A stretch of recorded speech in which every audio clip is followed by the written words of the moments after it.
Seigneur, nous croyons que nous allons encore voir ta gloire ce matin. Nous croyons encore que tu vas te manifester au travers de ta parole comme tu t'es manifesté durant le temps d'adoration et de louange. Merci pour la nourriture. Merci pour la personne que tu as prévue pour nous dispenser pour cette nourriture. Et nous te laissons encore ces instants entre tes mains. En ton nom, nous avons tous prié. Amen. Sous vos acclamations, j'appelle l'orateur de ce matin, le docteur John, Pasteur John.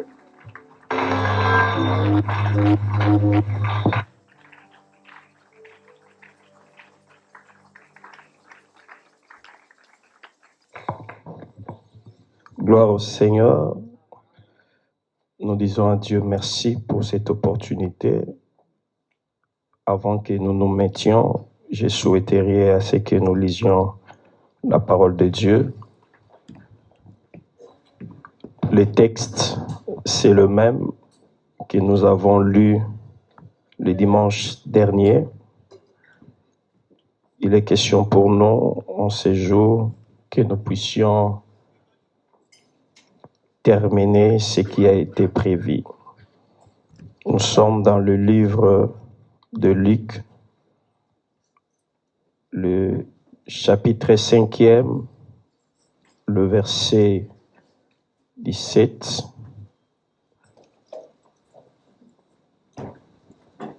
Jusqu'au 26e verset. Luc chapitre 5e, le verset 17 au verset 26. Celle qui est disposée ou celui qui est disposé peut nous aider avec la lecture. Luc chapitre 5 du verset 17 au verset 26. Je lis la parole au nom de Jésus. Amen. Un jour, Jésus enseignait. Des pharisiens et des docteurs de la loi étaient assis. Ils étaient venus de tous les villages de Galilée, de Judée et de Jérusalem. Et la puissance du Seigneur se manifestait par des guérisons.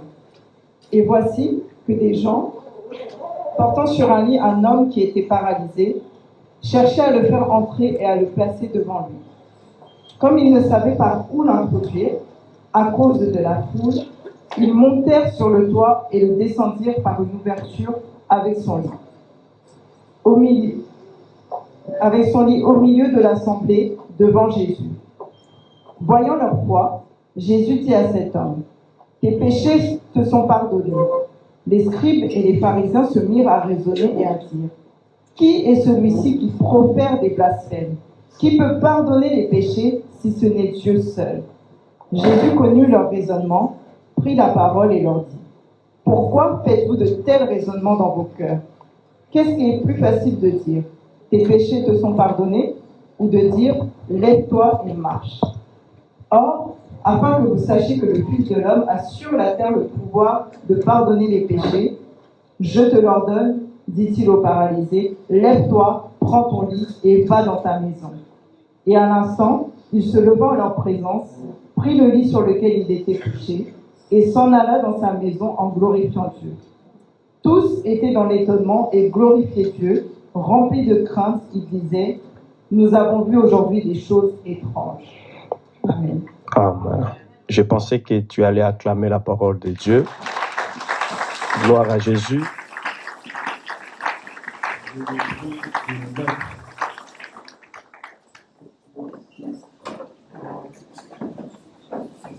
Je dis à l'Éternel, notre Père, merci de nous avoir encore laissé la vie et surtout de nous avoir accordé cette opportunité d'être son porte-parole en cet avant-midi. Merci encore à l'homme de Dieu, l'ange de cette église, pour cette marque de confiance qu'il n'arrête de nous accorder afin que nous puissions parler de la part de Dieu en ce matin. Merci à tous les serviteurs présents qui l'accompagnent à cette lourde tâche. Et merci à vous aussi parce que vous avez disposé votre temps de venir en la présence de Dieu, communier avec Dieu, mais communier aussi avec vos frères et sœurs. Il est question pour moi de finir ce que nous avons commencé le dimanche dernier. Nous parlions des dispositions pour recevoir la visitation divine. Les dispositions, ce sont en fait des règles établies que personne ne peut échapper pour arriver à de fin. Et le dimanche passé, nous avons énuméré 2 dispositions qui nous aident,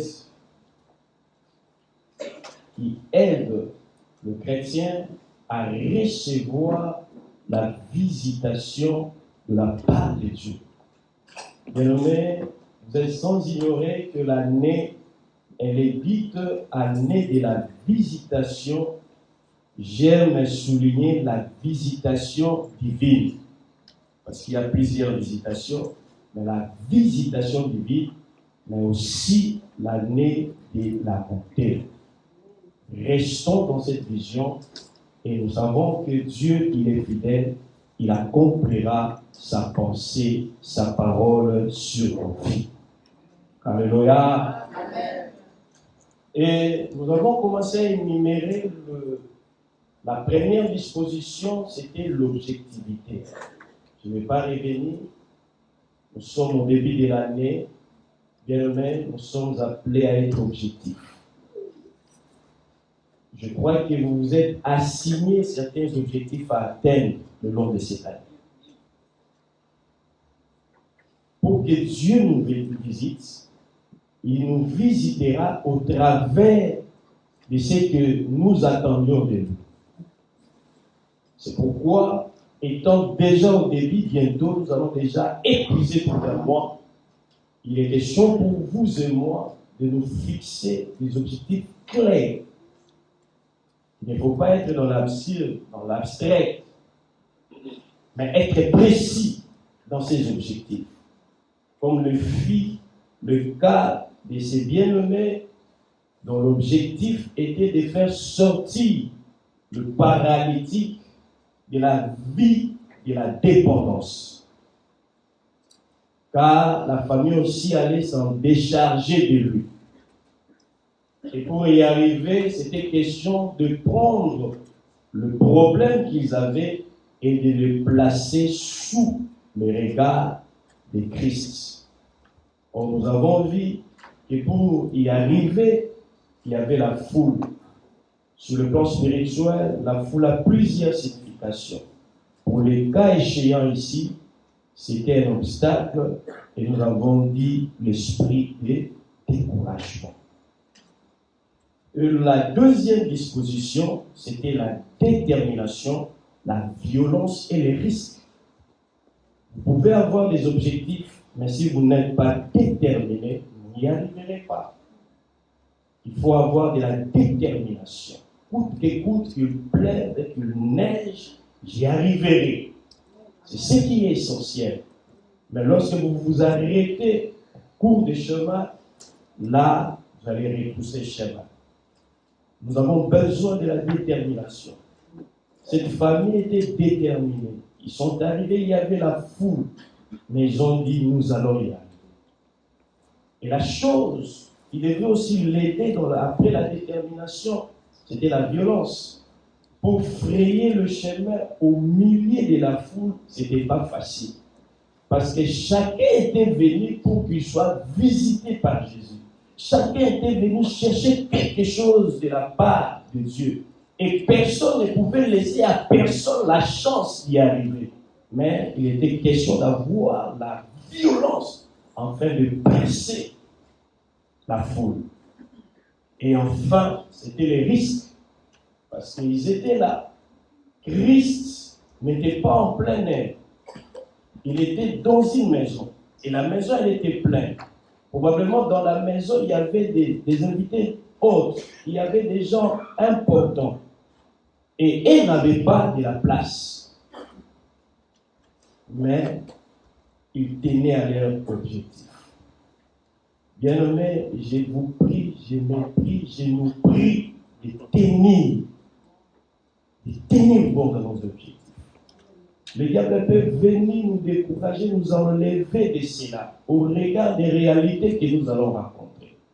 Bien-aimés, ne pensez pas que la vie, la bonne vie, c'est celle qu'on trouve dans la facilité. Non, non, ce n'est pas la bonne vie. Mais lorsqu'on en dit, on récolte de bons fruits. Alléluia. Et j'étais arrivé, il a fallu faire un risque. C'est-à-dire monter. C'est comme ça qu'on avait dit, la montée, l'homme aussi doit faire sa part. Et Dieu aussi a sa part. Ils sont montés. Imaginez-vous monter avec une personne sur les lits.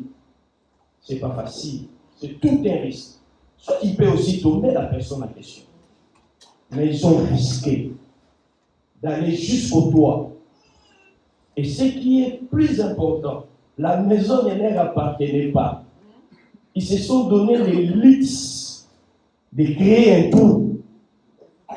On pouvait les lapider, les poursuivre. C'était un risque. Mais dans la vie chrétienne, lorsque vous ne faites pas des risques, bien aimé, des bonnes choses n'y arriveront pas. Il faut risquer. Risquer. Je vous avais dit comment j'ai risqué. J'ai privé mes enfants de moyens de déplacement pour Dieu. C'était un risque pour moi. Mais ce qui est important, après les risques, Dieu rémunère toujours. Alléluia. Ils ont risqué.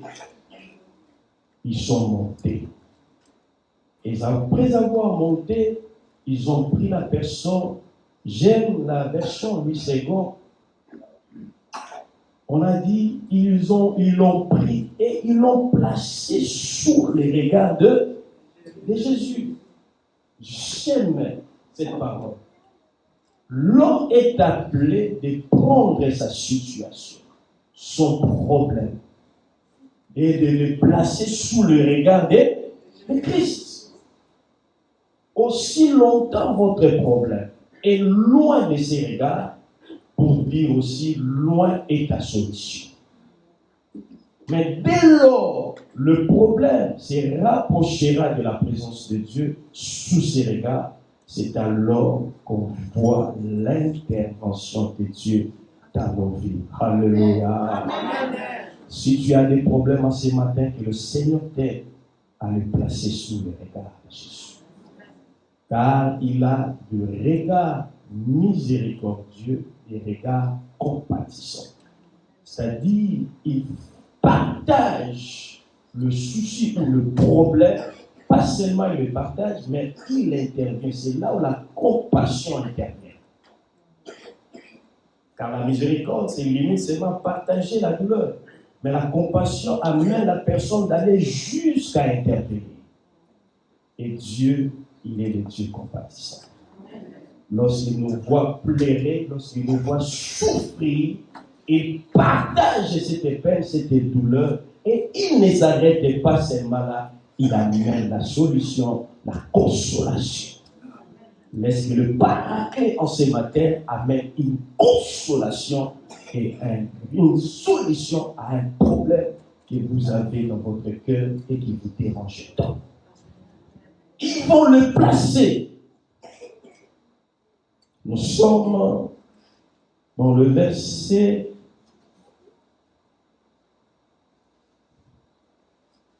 20. La Bible dit, voyant leur foi, Jésus dit, oh, tes péchés ne sont pas pardonnés. La troisième disposition, c'est la foi. La troisième disposition pour recevoir la visitation, c'est-à-dire l'intervention. Bien aimé, je veux que chacun de nous le réalise. Lorsqu'on parle de la visitation, on nous l'a défini comme l'intervention. La foi. très important et capital. Quand bien même la personne était sous les regards de Jésus, c'est-à-dire on n'a pas amené les problèmes seuls. Au problème qu'on a présenté Jésus, on a associé la foi. Alléluia. Le comble, c'est que beaucoup de chrétiens que nous sommes, nous nous donnons cette peine de venir et de placer notre problème devant Christ. Malheureusement, on amène que le problème est seul. Et le problème n'est point accompagné de la foi. Le problème, c'est une paire de manches. La foi doit être une autre paire. Alléluia. Voyons leur foi. Bien-aimé, je dis à l'église, lorsque Christ place le regard, il ne voit pas en première intention le problème, mais en première intention, ce qui lui intéresse, c'est la foi. Peuple de Dieu, vous avez besoin de la foi. Pierre l'avait compris. Il a dit tout. Seigneur, augmente-nous la foi. Christ n'a point vu d'abord la situation de l'homme paralytique. Mais ce qui sauta en premier lieu, c'était la foi. Alléluia. La foi, ou pistis en grec. C'est un élément important dans la vie chrétienne. Et l'élément essentiel dans le processus du salut. D'ailleurs, c'est la première étape dans le processus du salut. On y peut y arriver au salut complet sans pas pour autant passer par la foi. C'est la porte qui s'ouvre pour te permettre d'arriver au salut complet. Malheureusement, beaucoup de chrétiens que nous sommes aujourd'hui, nous sommes privés de ce qui est important, l'affermissement. Il y a beaucoup de chrétiens aujourd'hui, mais qui ne sont point affermis. Tu ne peux parvenir au salut sans la foi. Car dans ce processus, il y a d'abord la foi qui naît de la parole de Dieu. C'est pourquoi la Bible dit la foi vient de ce qu'on entend. Lorsque l'homme pécheur écoute la parole de laquelle est née la foi, il fait la première étape dans le processus du salut.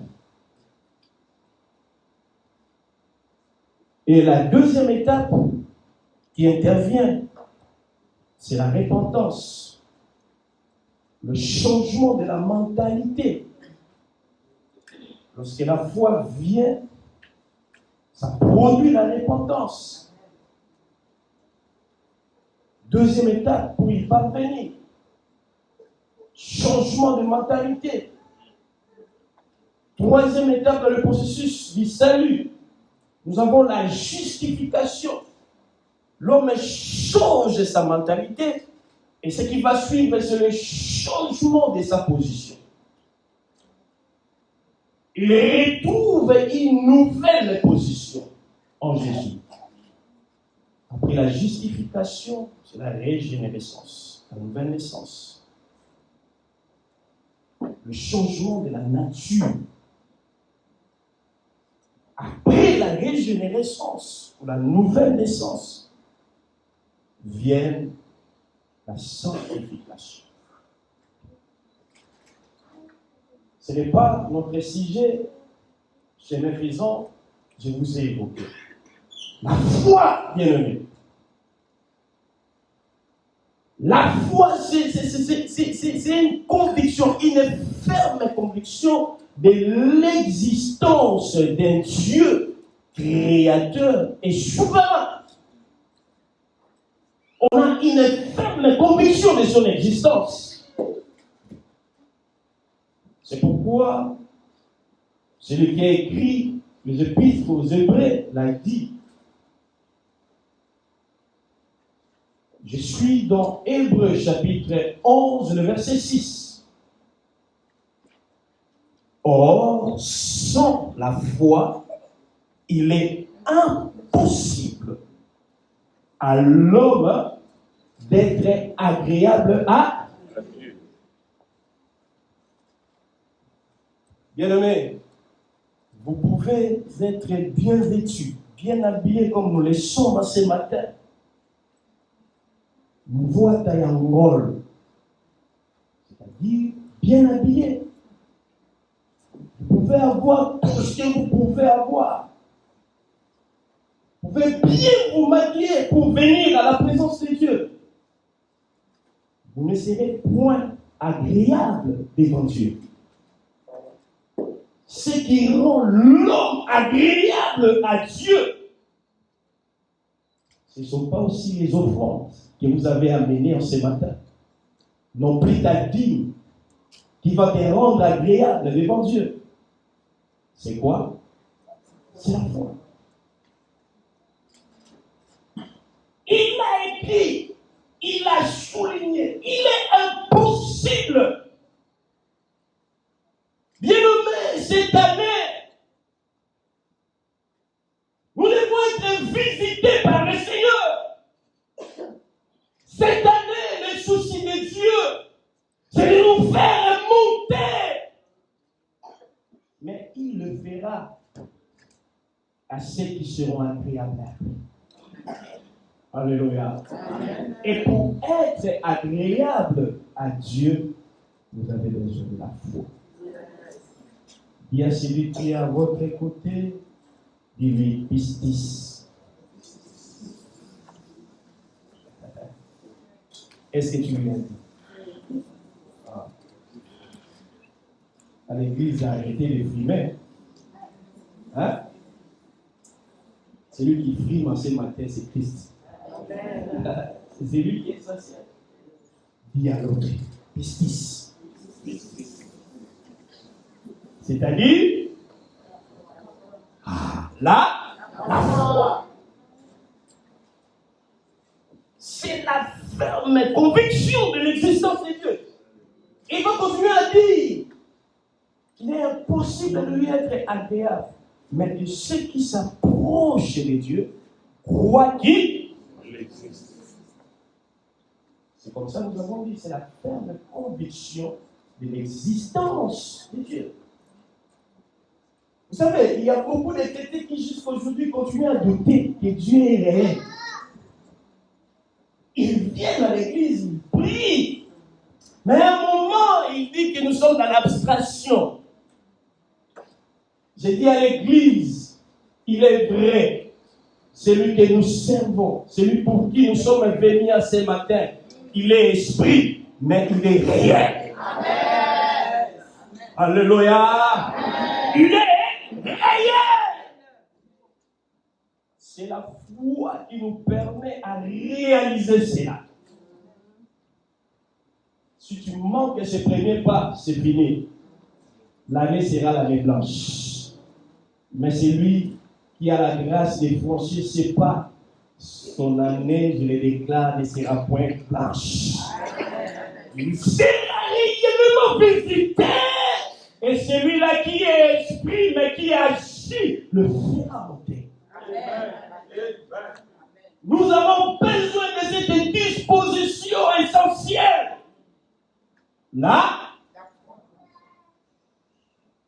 dis encore à ton voisin, pistis. Alléluia. La foi. croire qu'il y a un Dieu créateur, il est souverain de toutes les choses. C'est comme ça, parmi ses qualités, j'aime l'appeler aussi Elohim.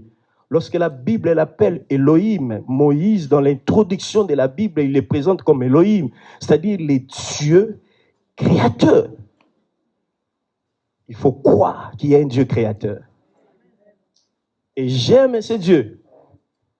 Parce que lorsqu'il s'agit de créer, l'homme a besoin de la matière. Nous avons besoin de la matière. Pour avoir cette chair, l'homme, pour créer, il a besoin de quoi? De la matière. Je suis ignorant. Je ne sais quelle matière avec laquelle on a fait cette chair ici. Hein? Mais ce qui est important, il en avait besoin. Mais Elohim n'a pas besoin de la matière pour créer. Du rien, du néant, il fait sortir quelque chose. Si tu crois à son existence, c'est comme un créateur. Je te dis en ce matin, il n'a besoin de rien pour te visiter. Il n'a besoin de rien pour te faire monter. Il n'a besoin de rien. S'il y a quelqu'un qui croit en cette parole, laisse qu'une création puisse commencer dans sa vie. Et que cette création commence du néant. Alléluia. La Bible dit, la terre était informe et malgré les vides, malgré qu'il n'y avait point d'effort, l'Éternel l'a rempli, l'a donné la forme. Laisse que la foi d'une personne qui croit à l'existence de ces dieux-là puisse la mener dans cette dimension pour que ce qui n'a jamais existé, n'a jamais eu lieu dans sa vie, puisse prendre naissance en ce matin au travers de cette foi qui bouillonne dans ton cœur. Si tu le crois, que cela soit une réalité, je le déclare au nom de... Alléluia. Alléluia. Dis encore à ton voisin, pistis. Répète encore, pistis. Tu peux oublier en sortant de ces lieux que ces mots te reviennent à tout moment. Que le Saint-Esprit te les rappelle. Tu ne seras point monté dans l'air. C'est la foi qui te servira comme ascenseur. Et lorsque tu vas entrer dans cet ascenseur, tu peux appuyer les niveaux dans lesquels tu veux qu'il t'amène. Si tu veux le premier niveau, tu y resteras là, conformément à ta foi.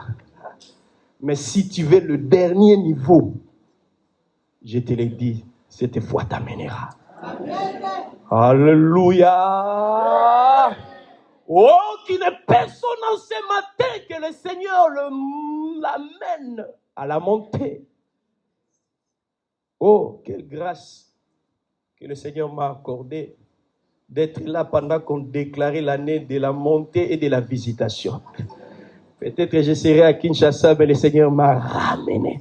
Parce que je dois aussi vivre la montée et je dois être visité. Alléluia. Bien-aimé, lorsqu'on croit, on a cette conviction à l'existence de Dieu, un Dieu qui donne les saluts. La foi, c'est aussi cette conviction à ce Dieu-là qui amène les saluts par Jésus. Je dis à l'Église, le salut, nous l'obtenons au travers de Christ. C'est la seule voie. C'est pourquoi il a crié. Je pense que je suis dans Jean chapitre 16, je crois bien le verset 6. Je suis le chemin. Jésus est le chemin. Tu n'arriveras point au salut sans passer par lui. Il est vrai, lorsque nous nous donnons cette opportunité de sillonner la ville, on place les GPS. Nous, à l'époque, on les connaissait comme JPRS. C'est comme ça, ma mère me corrige toujours. Vous allez sortir vers une destination, il vous guide. Des fois, vous êtes habitué à aller à droite, il vous amène à... Mais ce qui est important, vous allez à...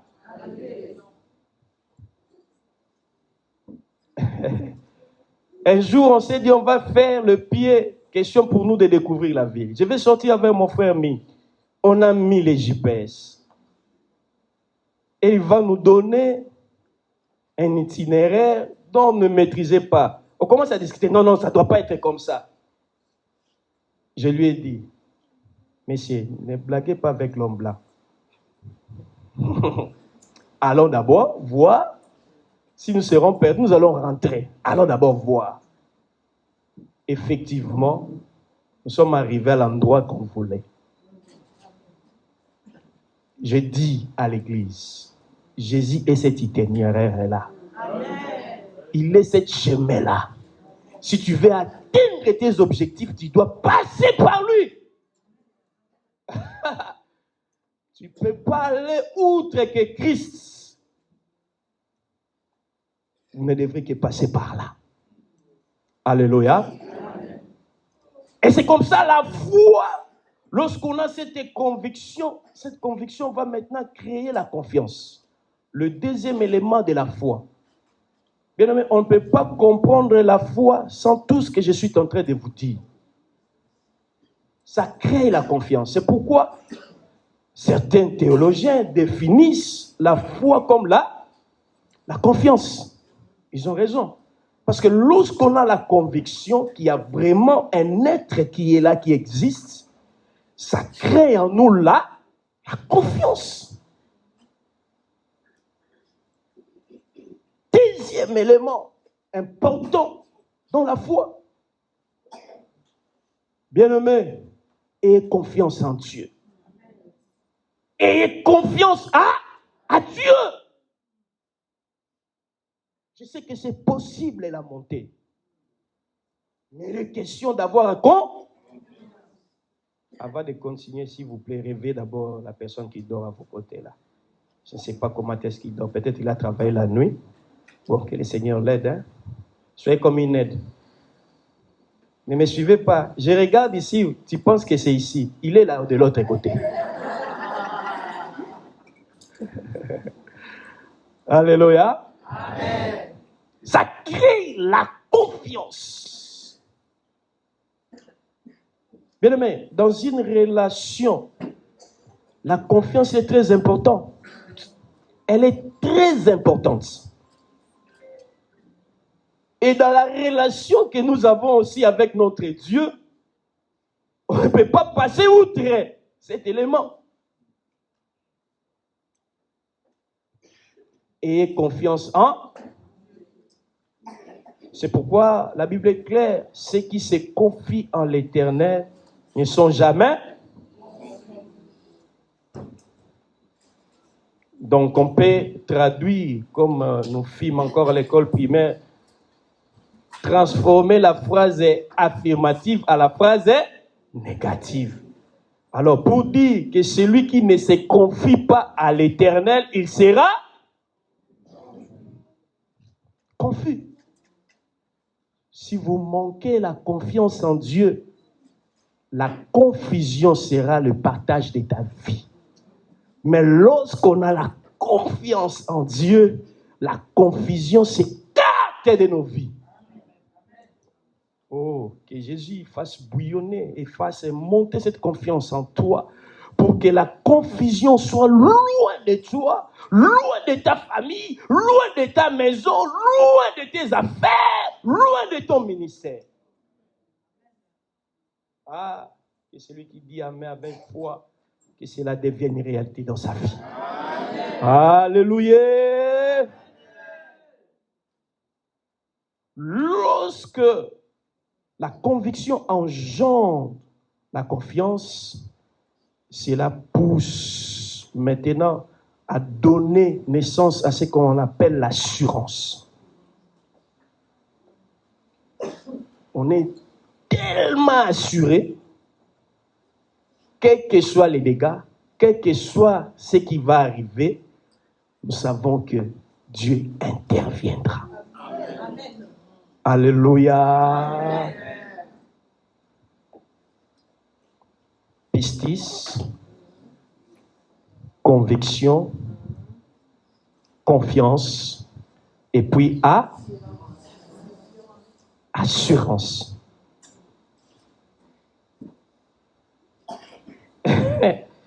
Quelque chose me vient à l'esprit.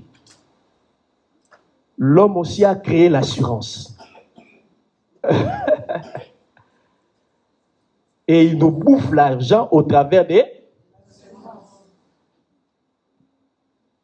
Et des fois, pour en bénéficier, il faut faire les démarches. Église, soyez fiers. Vous avez un bon assureur. Vous avez un très bon assureur. Tu n'as pas besoin de démarches. Et d'ailleurs, laissez-moi vous dire, l'assurance, c'est pour intervenir lorsqu'il y a un problème. Mais notre assureur intervient avant même le problème. Oh, laisse que celui-là s'élève dans la vie d'une personne en ce matin. Laisse que celui-là s'élève dans la vie d'une personne en ce matin. Et que tout ce qui se prépare, même dans le noir, qu'il assure ta vie. Alléluia. Tu n'as pas besoin de payer annuellement ou mensuellement. Mais lui, il est fait. Question seulement que ton pistis soit une réalité. Alléluia. Et lorsque l'assurance est née dans nos cœurs, ça produit le quatrième élément, la persévérance. C'est comme ça que vous allez voir les chrétiens qui sont mûrs, même si les choses ne marchaient pas, ils ne se fatiguaient pas. Pourquoi? Parce qu'ils croient d'abord qu'il y a un Dieu. Il a confiance en ce Dieu-là. Il est assuré, quel que soit le temps qui est devant lui, la chose sera résolue. Je suis en train d'assurer une personne. Quel que soit le temps que ce problème-là aille, quel que soit le temps, je ne sais si une dizaine d'années, je ne sais que de mois, je te le dis, persévère. Persévère. C'est comme ça que vous allez comprendre avec moi. Tu ne diras pas la foi sans tous ces éléments-là. Certaines personnes, non, moi je suis un homme de foi, je suis un homme de foi, je suis un homme de foi, mais il ne sait pas persévérer. Vous savez, ce qui se passe souvent, il y a des gens, Dieu leur accorde la grâce de venir amener l'information du ciel. Par exemple, lui dit, Dieu vient lui dire, je te bénis. Il croit. Et son problème, il sait que lorsqu'il va sortir, il va trouver la bénédiction. Mais il ne sait pas de la promesse à la réalisation, il y a un temps. Et ce temps doit être géré par les pistis. Ça doit être géré par les pistis. Parce qu'il est le maître de temps. Il est celui qui change les circonstances. Devant Dieu, un jour vaut 1000 ans.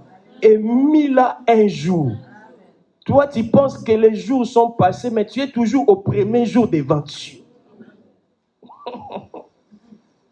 Alléluia. À un moment, lorsque je vais entrer dans le ministère, au début là, Dieu va me dire, John, j'ouvre les yeux. Il dit, prends. Je regarde dans le main, il y avait un contact d'une voiture. Il dit que je te le donne. Et il a dit, regarde dehors, la voiture est dehors. Elle t'appartient. Je sors, je regarde. C'était une RAV4, couleur bleue. Je n'oublie pas. Et au début là, j'étais un vrai gaou. Vous connaissez gaou? C'est les Ivoiriens qui en connaissent. Nous les Quinois, nous tirons des mots et nous les mettons à notre niveau. C'est-à-dire quelqu'un qui n'a absolument rien. Je n'avais rien, ni travail, ni quoi que ce soit, mais j'avais Dieu. Amen. Il a dit, prends. Oh, ces jours-là, ma foi s'est ravivée.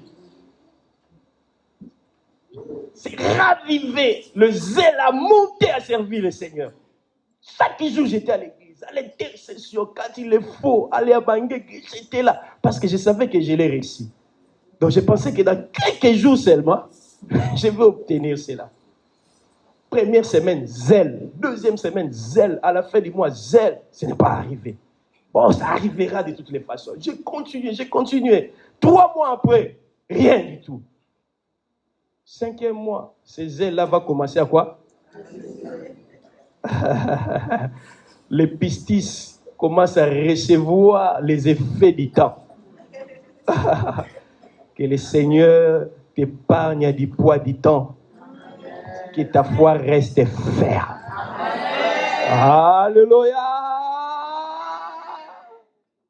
Et finalement, la première année, elle est passée. Mais comme il est fidèle, comme ce n'est pas un homme, après 7 ans, je vais les recevoir. J'ai reçu le contact d'une RAV4. Amen.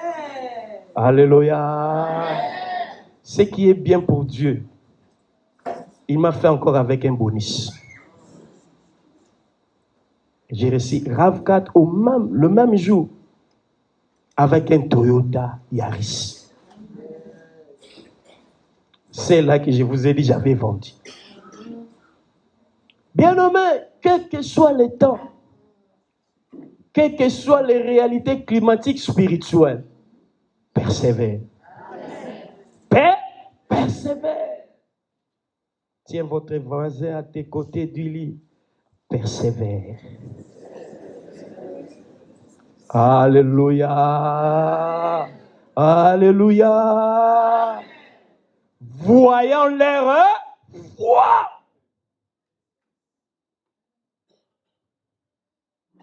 Donc, il n'y a point de foi sans conviction. Il n'y a point de foi sans confiance. Il n'y a point de foi sans assurance. Il n'y a point de foi sans persévérance. Lorsque des fois tu te dis, je suis un homme de foi, vous voyez tous ces éléments. Alléluia. C'est pourquoi les écrits dans Hébreu va dire, la foi c'est une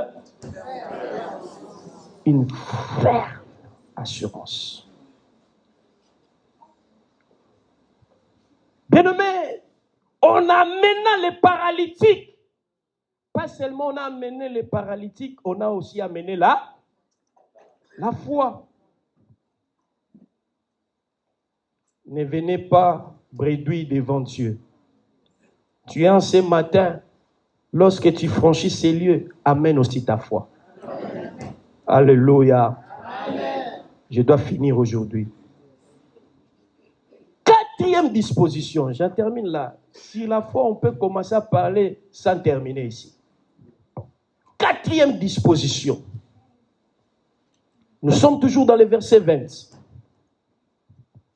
Si la régie peut nous aider.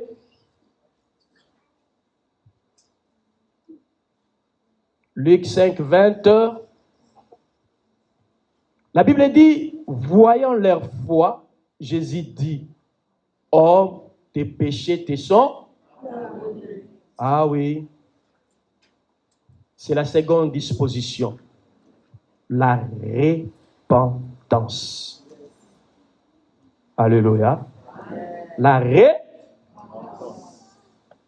c'est une des dispositions pour que tu sois visité.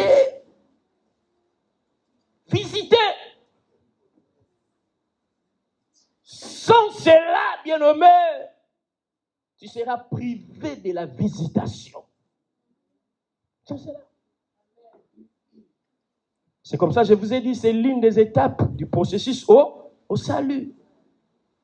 La repentance, c'est juste le changement des mentalités. Des mentalités. La repentance, c'est une prise de conscience. C'est-à-dire, l'homme se rend compte de son état d'immoralité. Il rend compte de cela. L'homme perçoit les désordres moraux qui règnent dans sa vie. Lorsqu'il va les percevoir, cela produit les regrets. Le regret. Vous savez, beaucoup de chrétiens aujourd'hui, ils vivent dans l'immoralité. Ils vivent dans les péchés sans aucun regret.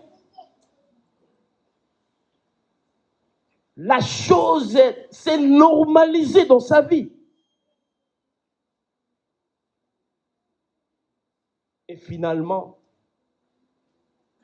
ça devient une habitude dans sa vie. Bien-aimé, sors de cet état. Alléluia. Des pareils chrétiens, ce sont des chrétiens chez qui le Saint-Esprit n'est plus opérationnel. C'est ça. Vous savez, un vrai chrétien, lorsqu'il pêche, directement, il les réalise. Et ça, c'est l'œuvre du Saint-Esprit. C'est pourquoi Jean dit dans Jean chapitre 16, je crois bien le verset 8, quand il sera venu, il convaincra le monde en ce qui concerne 1. Le péché, 2. La justice, et 3. Le jugement. Celui qui a l'art de la conviction, c'est le Saint-Esprit. C'est pourquoi Paul l'avait compris. Il a dit, n'attristez pas, n'éteignez point. Parce que lorsque tu l'éteins dans ta vie, c'est fini. Mais lorsqu'il bouillonne, bien-aimé, dès que tu pêches, il t'amène cette conviction. Ah ouais, tu es tombé. Et ça, c'est le premier pas dans la repentance. Alléluia. La contrition. C'est-à-dire le regret profond que vous avez péché. Ça, c'est le premier pas. Lorsqu'on reconnaît qu'on a péché, ça va te conduire au deuxième pas de la repentance, la confession. J'aime associer la repentance à Proverbe 28, verset 13. Celui qui cache ses transgressions ne prospère point. Mais celui qui les avoue, c'est-à-dire, avant d'avouer, il faut d'abord reconnaître. Et le deuxième pas, c'est quoi? L'aveu. L'aveu. Celui qui l'avoue et les... Ah, beaucoup de chrétiens s'arrêtent seulement à constater, à avouer, mais sans pour que vous soyez pardonner, vous devrez d'abord reconnaître la contrition, 2, l'aveu, la confession, et 3, l'abandon. Vous êtes là, que le Saint-Esprit commence à réaliser quelque chose dans ta vie là, avec laquelle vous ne vous parvenez pas à vous séparer. Tu es toujours attaché à ça. Ça va te priver de la visitation. Amen. Alléluia. Ça va te priver de la visitation. Je dis à l'église, voyant leur foi, homme, tes péchés te sont bien-aimés. La préoccupation de Christ, c'est l'être intérieur. D'abord, il n'a pas encore vu qu'il boitait, qu'il était paralytique. Il va d'abord voir l'intérieur de l'homme. Ce qui préoccupe plus Dieu, c'est ça. Lorsque l'intérieur est pourri, tu ne seras point visité, tu n'auras point l'intervention de Dieu. C'est pourquoi Christ a voulu d'abord commencer là, arranger d'abord là-bas. Alléluia. Ce qui est vrai à l'église, tout le monde est saint et sainte. Regarde seulement la manière dont tu es là assise. Très saint. Très saint. Je te l'ai dit, les yeux de celui-là ne voient pas seulement l'extérieur, ça perce aussi l'intérieur. Alléluia. Il s'est soucié d'abord de l'être intérieur. Mon fils, tes péchés te sont pardonnés. Je vais vite. 5e disposition. Le pardon. Nous sommes toujours là.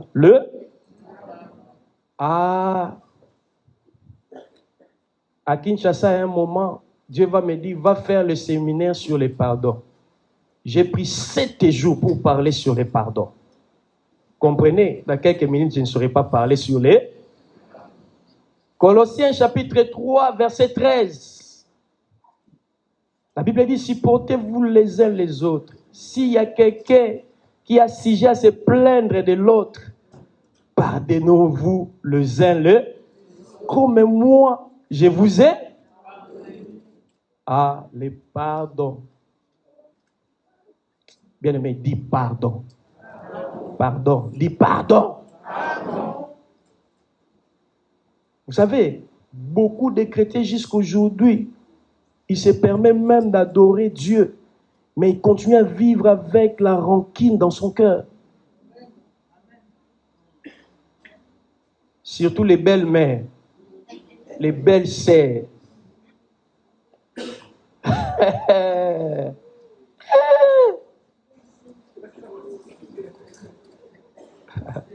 Ah, dis pardon. Dis pas. J'aime la prière sacerdotale de Christ. Je suis dans Matthieu 6. Au verset 12, il dit, pardonnez-nous nos offenses comme aussi nous pardonnons à ceux qui nous ont. C'est-à-dire, par là, j'ai compris que pour recevoir le pardon de la part de Dieu, nous devons d'abord, au préalable, pardonner.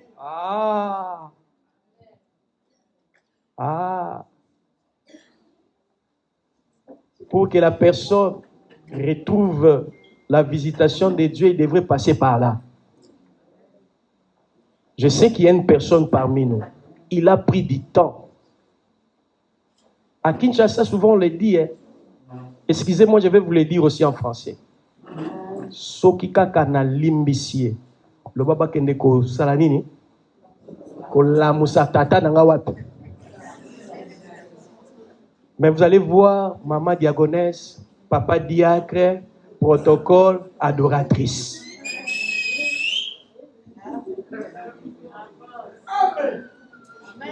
Et lorsqu'il fait l'adoration,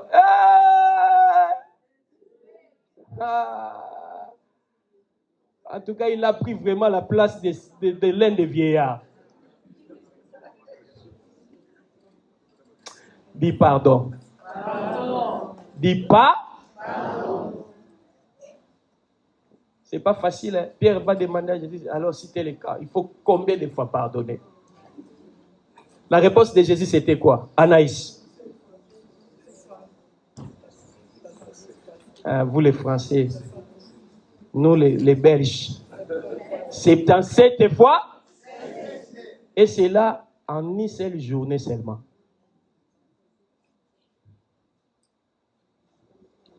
Que le Saint-Esprit t'aide à les pardonner. Je t'ai pris, c'est ça ma prière en ce matin, que le Saint-Esprit t'amène vers le pardon. Quel que soit ce que la personne a fait, comme Christ nous a pardonné de notre nature pécheresse, que le Saint-Esprit vous aide aussi à les pardonner. C'est l'une des dispositions pour que vous et moi, nous soyons visités. Le pardon. Ah, Régie. Luc 5 et 21. Tes péchés te sont pardonnés. Pardonnés. Aujourd'hui, je vais vraiment essayer de respecter l'État. Je continue. Le pardon.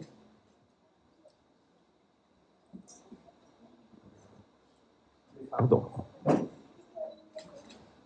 6e disposition. On va s'arrêter là. On m'avait donné une heure. Je n'ai même pas encore fait une heure. Vous me mettez 5 minutes là-bas. Déjà, j'ai commencé à 35. Je suis prêt. Eh, maman, ce sont mes minutes à moi.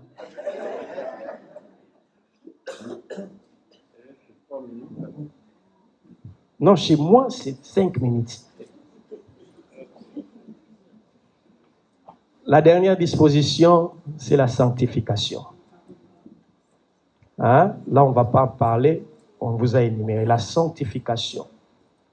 L'acte par lequel Dieu prend l'homme, il les fait sortir du monde et les consacre à lui. Il les fait d'abord sortir du monde, il les met à part et puis il les consacre à lui. C'est ça la sanctification. Il ne faut pas faire l'amalgame entre sanctification et sainteté. La sainteté, c'est le but final de la sanctification. Donc, c'est l'objectif même de la sanctification. L'homme doit être séparé du monde. Jusqu'aujourd'hui, vous êtes encore attaché, accro. Lorsqu'on parle du monde, il y a à boire et à manger.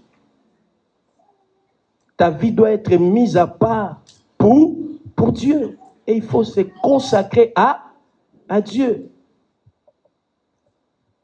Et lorsque toutes ces dispositions ont été réalisées, Christ va dire, lève-toi et c'est alors l'intervention de Dieu est arrivée dans la vie de l'homme. La Bible dit, l'homme va se lever et il prit son lit et il marcha. Alléluia. Lorsqu'on reçoit la visitation de Dieu, les problèmes qui portaient nos vies, les lits les portaient. C'est les lits qui les portaient. Mais lorsque Christ a intervenu dans sa vie, c'est lui maintenant qui porta les lits. Soyez visités. Amen. Pour que cette chose-là, dorénavant, que vous la portiez dans ta vie. Amen. Laisse que le paix que j'ai dit soit une bénédiction pour vous. Que le Seigneur bénisse sa parole. Amen.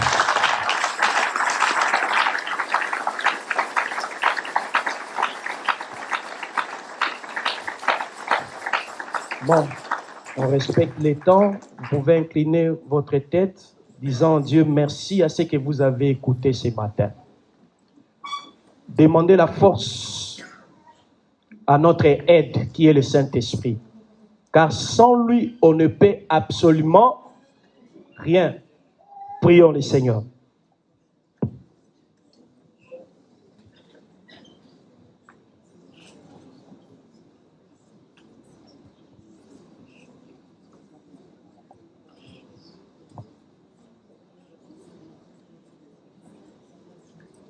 Yahweh,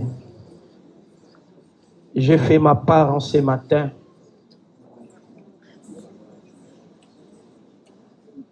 Ce qui reste revient à l'Esprit de Dieu. Laisse que cette parole en ce matin arrose encore nos cœurs, révolutionne nos vies. Remette les choses sur les rails. Car nous avons besoin d'être visités par toi. Continue à arroser cette parole dans nos cœurs. Par le nom puissant de Jésus-Christ sans arrêt. Je te supplie que tous ces éléments deviennent une réalité dans nos vies. Et que Jésus, tu bénisses ton Église. Au nom de Jésus-Christ Nazareth, nous avons prié et disons tous, merci Seigneur Jésus-Christ. Amen. Que Dieu nous bénisse.